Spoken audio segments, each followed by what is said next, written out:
بسم اللہ الرحمن الرحیم. السلام علیکم ورحمۃ اللہ. ناظرین، ایک نئے سوال کے ساتھ ڈاکٹر صاحب کے پاس. ڈاکٹر صاحب، ایک بات آپ نے لاسٹ ٹائم ہم کو بتائی تھی، اور اہل سنہ والجماعت کا تو اس پہ کوئی کنفیوژن موجود نہیں ہے. ہم یہ سمجھتے ہیں کہ رسول اللہ صلی اللہ علیہ وسلم کے بعد سیدنا ابو بکر صدیق سب سے افضل ہے، اس کے بعد سیدنا عمر بن خطاب، اور پھر سیدنا عثمان بن عفان، اور یہ ہمارے خلفاء بھی ہیں. اور اس کے بعد چوتھے نمبر پہ سیدنا علی بن ابی طالب. ہم ان سے محبت رکھتے ہیں، ان کی محبت کو ایمان کا حصہ سمجھتے ہیں. لیکن ڈاکٹر صاحب، ایک سوال ہمارے معاشرے میں جو اکثر لوگ پوچھتے ہیں کہ جو آپ تو یہ کہہ رہے ہیں کہ نبی صلی اللہ علیہ وسلم کے بعد سب سے زیادہ افضل ابو بکر ہیں، کچھ لوگ تو ان کو مسلمان بھی نہیں مانتے، کچھ لوگ حضرت عمر، حضرت عثمان کو مسلمان بھی نہیں مانتے. ان کے لیے نہایت ہی غلط قسم کے الفاظ اپنے منہ سے نکالتے ہیں. تو آپ ان کو افضل کہہ رہے ہیں، دوسرے لوگ ان کو کافر کہتے ہیں، یا اس سے بھی کوئی منافق کہتے ہیں. کیا مطلب؟ Common man is confused. مجھے بتائیے قرآن و حدیث کیا کہتا ہے؟ بسم اللہ الرحمن الرحیم. دیکھیں ڈاکٹر صاحب، بات یہ ہے کہ یہ ہمارے یہاں ایک سوال بہت زیادہ پوچھا جاتا ہے کہ اب دیکھیں جی، وہ تو صحابہ پہ کفر کے فتوے لگا رہے ہیں، تو ہم ان کو کافر کیوں نہ کہیں. ٹھیک ہے، ہاں، یہ سوال بھی پوچھتے ہیں لوگ. ہاں، ایک سوال جو ہے وہ کیا جاتا ہے، اور یہ ہے کہ وہ کافر ہیں کہ نہیں ہیں. ایک بڑی ڈیبیٹ ہے ہمارے یہاں. کچھ لوگ جو ہے وہ کافر کہہ دیتے ہیں، کچھ کافر نہیں کہتے. دیکھیں بات یہ ہے کہ مسئلہ جو ہے نا وہ تفصیلی ہے، تفصیل طلب ہے. آپ کوئی ایک جنرل رول جو ہے نا وہ ایک پوری جماعت پہ نہیں لگا سکتے. شاہ عبد القادر جیلانی رحمہ اللہ جو ہے نا، غنیۃ الطالبین ان کی کتاب ہے، معروف کتاب ہے. انہوں نے اپنی اس کتاب میں کوئی اہل تشیع کے اپنے دور کے 32 فرقوں کا ذکر کیا، 32 سیکٹس. تو ہر ایک عقائد دوسرے سے ڈیفرنٹ ہے، تو آپ سب کے اوپر ایک حکم کیسے لگا سکتے ہیں؟ صحیح بات. اب جیسے دیکھیں کہ جو معروف ہیں اہل تشیع، ان میں سے کچھ تو وہ ہیں جو کہ یہ تفضیلی شیعہ کہلاتے ہیں. اچھا، تفضیلی شیعہ، ٹھیک ہے. تفضیلی شیعہ ان کو کہتے ہیں کہ جو حضرت علی رضی اللہ عنہ کو فضیلت دیتے ہیں. ٹھیک ہے، حضرت ابو بکر پہ، حضرت عمر پہ، حضرت عثمان پہ فضیلت دیتے ہیں، لیکن وہ ان کو غاصب نہیں کہتے، یا ان کو برا بلا نہیں کہتے، گالیاں نہیں نکالتے. ہاں، برا بلا نہیں کہتے، گالیاں نہیں نکالتے. ان کے ایمان کے بھی قائل ہیں. ٹھیک ہے، ان کی اسلام کی بھی ہاں. قائل. عام طور پہ آپ دیکھیں کہ جو تفضیلی شیعہ میں جیسے زیدیہ جو ہیں آپ کے، ان کی خلافت کو بھی غالباً مان لیتے ہیں. وہ ان کی خلافت کو بھی مان لیتے ہیں.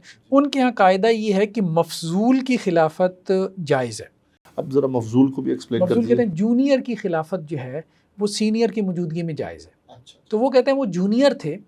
دیکھیں ہمارا ان سے اختلاف ہے، ہم تو کہتے ہیں نا سب سے افضل حضرت ابو بکر ہے، لیکن ہم یہ کہہ رہے ہیں کہ یہ ان کا موقف کہ وہ حضرت علی کو سب سے افضل بنا رہے ہیں، اس سے وہ کافر نہیں ہو جاتے. ٹھیک ہے.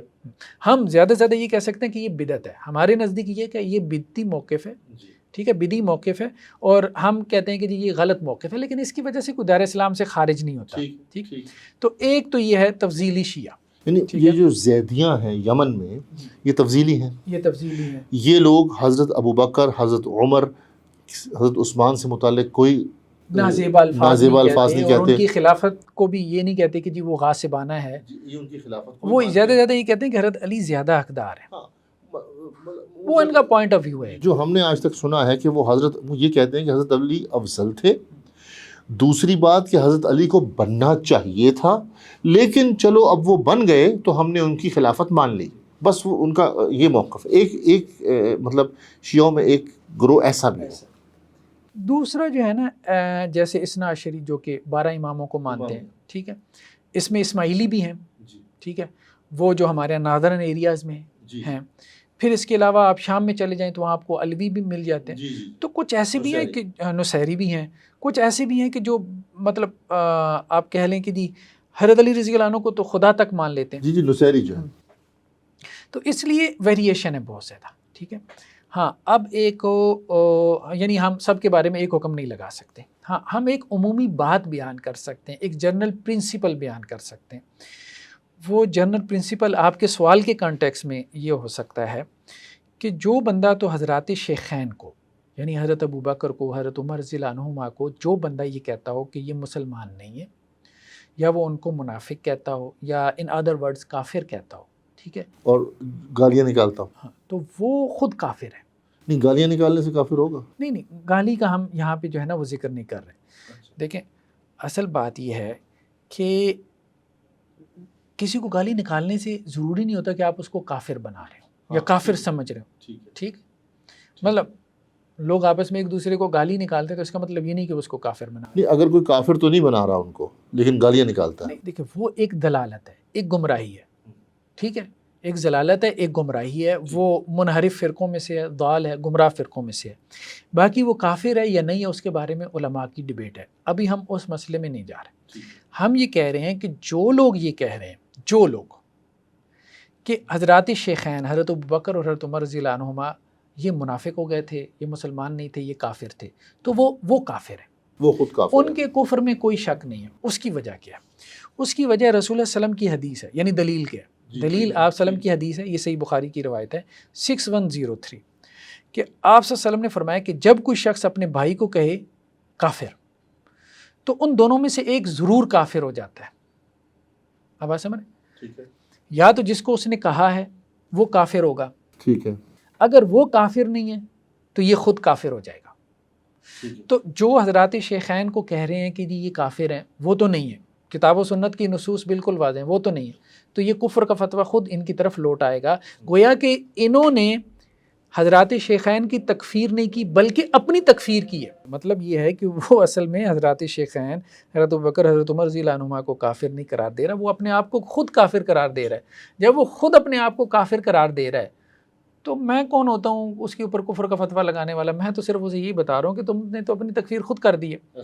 جیسے دیکھیں نا قرآن میں بھی یہ بات ہے اس طرح سے وجزاء سیئۃ سیئۃ مثلھا، برائی کا بدلہ کیا ہے؟ ویسی ہی برائی. کسی کی آپ نے تکفیر کی، ٹھیک ہے، تو اس کا بدلہ کیا ہے؟ آپ کی تکفیر. اور پھر حضرات شیخین جو ہے وَإِذْ فِي الْغَارِ، ٹھیک ہے، وہ دونوں جو ہے وہ غار میں تھے. حضرت ابوبکر کا ذکر جو ہے وہ ثانی اثنین، دو میں سے دوسرے تھے غار ثور میں، قرآن میں تذکرہ آ گیا. پھر حضرت ابوبکر کی جو ہے وہ صدق کی گواہی، ان کی جو ہے وہ سچائی کی گواہی قرآن نے دی ہے. پھر حضرت عمر رضی اللہ عنہ کے بارے میں جو ہے وہ گواہیاں موجود ہیں، عام صحابہ کے بارے میں گواہیاں موجود ہیں، بیت رضوان میں جو 1400 صحابہ تھے ان کے بارے میں گواہی موجود ہے. اللہ ان سے راضی ہو گیا. اذ یبایعونک تحت الشجرہ، جب وہ درخت کے نیچے آپ سے بیعت کر رہے تھے، تو جن کو اللہ تعالیٰ نے اپنی رضامندی کے پروانے دے دیے ہیں، ٹھیک ہے، قرآن کی سری نصوص موجود ہیں کہ اللہ ان سے راضی ہے، ٹھیک ہے، اور جن کے بارے میں جو ہے وہ بیسیوں نہیں تواتر کے درجے میں روایتیں موجود ہیں جو ان کے ایمان کے اوپر دلالت کرتی ہیں. تو اگر آپ ان کو کافر قرار دیں گے تو آپ تو قرآن اور حدیث کا بھی انکار کر رہے ہیں. ایسے ہی، ٹھیک ہے.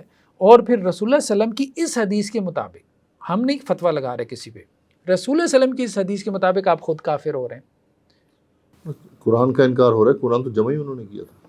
جمع قرآن انہوں نے کیا، حضرت ابوبکر نے کیا، حضرت عمر نے کیا، حضرت عثمان رضی اللہ عنہ نے کیا. ٹھیک ہے. تو یہ بہت بڑا فتنہ ہے یہ جو تکفیر ہے نا. اور جب آپ دوسروں کی تکفیر کرتے ہیں تو تکفیر آپ کی طرف لوٹ آتی ہے. لیکن اب میرے خیال میں اہل تشیع میں جو ہے وہ سینس کافی آ رہی ہے. ہمارے یہاں خاص طور پہ پاکستان کے ماحول کی میں اگر بات کروں تو سوشل میڈیا پہ کئی ایک ایسے سمجھدار لوگ موجود ہیں، جی، جواد نقوی صاحب ہیں یا اور اس طرح کے لوگ ہیں کہ جو ان چیزوں سے اپنی عوام الناس کو روکتے ہیں. اچھی بات کہ آپ تکفیر نہ کریں، بلکہ وہ یہ بھی کہتے ہیں صحابہ کو برا بھلا نہ کہیں، لعن طعن نہ کریں، گالم گلوچ نہ کریں، یہ ٹھیک نہیں ہے. ہمارا ایک اپنا موقف ہے بس، ٹھیک ہے. تو وہ دیکھیں بہت سے لوگ اب ایسے سینسیبل لوگ آ رہے ہیں. تو اس ناشریہ میں بھی سارے لوگ ایسے نہیں ہیں کہ جو صحابہ کو گالی دینے والے ہوں. اچھا ایک بات اور کی جاتی ہے کہ وہ تقیہ کرتے ہیں. دیکھیں بات یہ ہے کہ کرتے ہوں گے، میں یہ نہیں کہتا کہ نہیں کرتے ہوں گے. اللہ تعالیٰ نے ہمیں ظاہر کے اوپر حکم لگانے کا جو ہے وہ کہا ہے.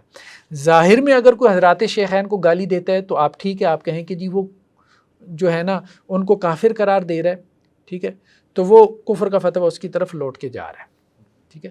لیکن اگر کوئی ظاہر میں نہ گالی دے رہا ہے نہ کفر کا فتویٰ لگا رہا ہے، وہ دل میں جو مرضی ہے اس کے، میں تو اس کا دل چیر کے تو پھاڑ کے نہیں نہ دیکھ سکتا. تو اس کو نفاق نہیں کہیں گے. ہاں، تو اس کے بارے میں زیادہ سے زیادہ کیا کہہ سکتا ہوں؟ زیادہ سے زیادہ میں یہ کہہ سکتا ہوں کہ بھائی ان کے موقف سے ہمیں اختلاف ہے، یا ان کا موقف ہمارے نزدیک ایک بدتی موقف ہے، یا رائے حق سے ہٹا ہوا ہے، یا انحراف ہے. وہ بھی تو ہمارے بارے میں ایسی رائے رکھتے ہوں گے نا، تو وہ ٹھیک ہے، اس کے اوپر ڈیبیٹ ہونی چاہیے. نہیں ڈاکٹر صاحب، اس کے متعلق بتائیے نا، جب ہم یہ کہتے ہیں کہ آپ بعض شیعہ علماء سے متعلق جب دیکھتے ہیں، وہ کہتے ہیں نہیں جی ایسی کوئی بات نہیں ہے، ہم بالکل برا بلا نہیں کہتے، نہ برا بلا کہنے کے قائل ہیں نہ کہنا چاہیے. تو کچھ لوگ یہ آگے سے کہتے ہیں انہوں نے تقیہ کیا ہوا ہے. آپ یہ کہہ رہے ہیں کہ تقیہ اگر انہوں نے کیا ہے تو کیے رکھیں. ہم تو ظاہر کے اوپر ہی بات کریں گے نا, تو وہ پھر آگے سے وہ بولیں گے یہ نفاق کر رہے ہیں, تو پھر اس کا کیا جواب دیں گے؟ بات یہ ہے کہ جس نے نفاق کیا اس کا اور اللہ کا معاملہ ہے نا. ہمیں حکم ظاہر کے اوپر ہے, ٹھیک ہے. بہت سے لوگ برا بلا بھی کہہ رہے ہیں نا صحابہ کو, یہاں معاشرے میں کہہ رہے ہیں نا, ممبروں پہ کہہ رہے ہیں نا, تقریریں وائرل ہوتی ہیں, سوشل میڈیا پہ آتی ہیں نا, تو ہم سب سٹینڈ لیتے ہیں اس کے خلاف, سب بولتے ہیں, ٹھیک ہے. پورا جو ہے وہ سوسائٹی اس کے خلاف بولتی ہے, اس کو ڈسکریج کرتی ہے, قانون بھی حرکت میں آتا ہے. اب ایک بندے نے کیا ہی نہیں ہے ڈاکٹر صاحب ایسا, تو ہم کیا کہیں اس کے بارے میں؟ نہیں, پھر ہمیں خاموش ہو جانا چاہیے. ہاں, پھر ہمیں خاموش ہو جانا چاہیے, ٹھیک ہے, ہمیں خاموش ہو جانا چاہیے. یہ بات بھی آپ کی ٹھیک ہے, کیونکہ ہم اس کے خلاف کوئی ایکشن نہیں لے سکتے.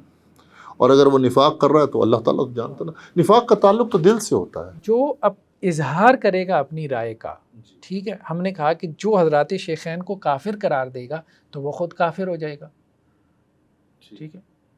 جو ان کو گالی دے گا وہ گالی اس کی طرف لوٹ کے آئے گی, اور اس کے خلاف قانون بھی حرکت میں آئے گا, کیونکہ یہاں قانون موجود ہے کہ مقدس شخصیات کے اوپر آپ گالم گلوچ نہیں کر سکتے. اور سوسائٹی بھی حرکت میں آئے گی, علماء بھی حرکت میں آئیں گے, سب کو حرکت میں آنا چاہیے, ٹھیک ہے. وہ بات ٹھیک ہے. لیکن ایک بندہ جو ہے وہ اس کے اپنے دل میں ہے یا جو کچھ ہے, مجھے کیا اس سے ڈاکٹر صاحب غرض, یا میں اس پہ اب کیا کروں, کچھ بھی نہیں کر سکتا نا. تو وہ میرے خیال میں زیادہ حساسیت ہے ہمارے اندر کہ تقیہ کرنے والی جو بات ہم کرتے ہیں.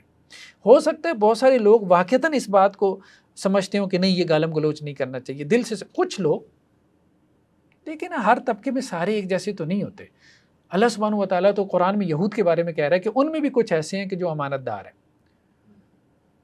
تو اہل تشیع میں یہ ایک پاسبلٹی تو ہے کہ کچھ علماء واقعتاً میں ایسے ہوں, وہ تقیہ نہ کر رہے ہوں, واقعتاً میں یہ سمجھتے ہوں کہ نہیں یار ہمارا موقف اپنی طرف اپنی جگہ پہ ٹھیک ہے.